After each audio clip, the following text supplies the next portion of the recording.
These were all pictures taken basically the same rainfall. And as the rain keeps on coming for a day or two, you just see it coming up. It's not even high tide yet. This is, regular rainfall.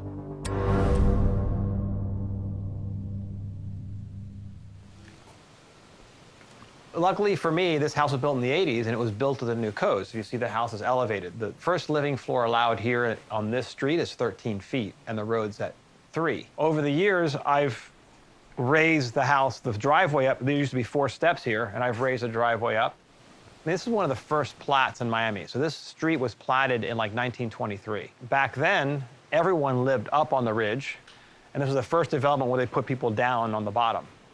Where this big house is being built right now, this was actually water here. That was where the boats came in. This was a turning basin. They just filled and didn't accommodate for sea level, right? And this is the drain, so all the sewer drain, like not septic, just water drain, right? And you can see, that's the level of the bay. You're talking 10 inches.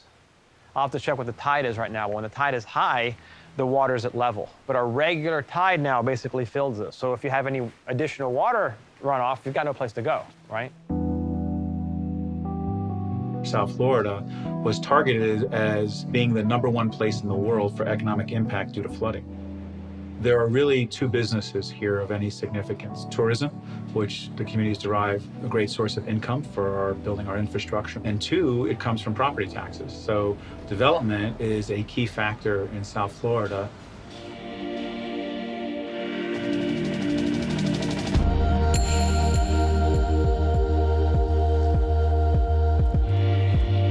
Miami's a special place. I grew up here my whole life. Both of my grandparents are Cuban. They immigrated here in the early 60s. And so I've kind of seen Miami's growth and evolution. Thinking about the economic disruption that water can create, what are the smartest investments and where are we going to get the best returns? This is one of our developments. It's called Grove at Grand Bay. We built 25% of the allowable density. We increased the taxable revenue to our city, school board, and county from around 500 grand a year to around 10 to $11 million a year. The park impact fees of our Grand Bay project and our Park Grove project went to contribute the redevelopment of a 17-acre park called Regatta Park. That I think has improved their permeability in the neighborhood. How can I follow a business model that also allows me to make a positive impact on society and how do you go about doing that and within all the regulatory framework?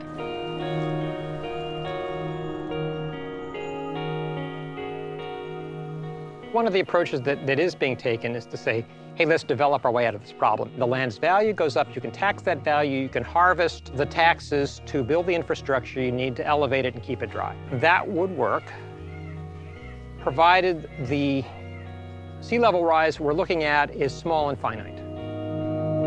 What if it's not? There's always a little bit of fussing to do in here.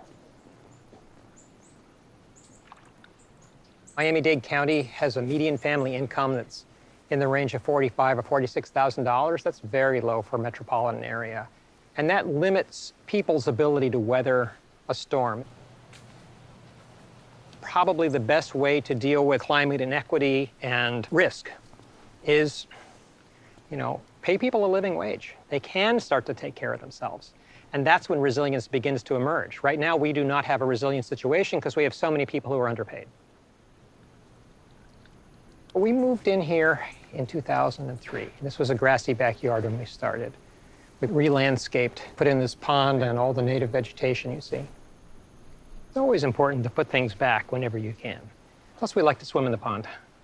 The fish don't seem to mind too much. It's not the salt water that makes things difficult, it's the loss of government services. And if the tax base has been compromised regionally or locally, either one, quality of life goes down. And then it's time to get out.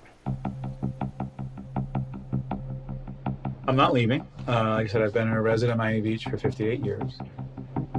There are many in the business community and even government officials that feel we shouldn't talk about it, but it's too late for that. everyone's got to do their part. It shows that it's got to be a huge community effort, government and private, to do it together, or else we're not going to get there.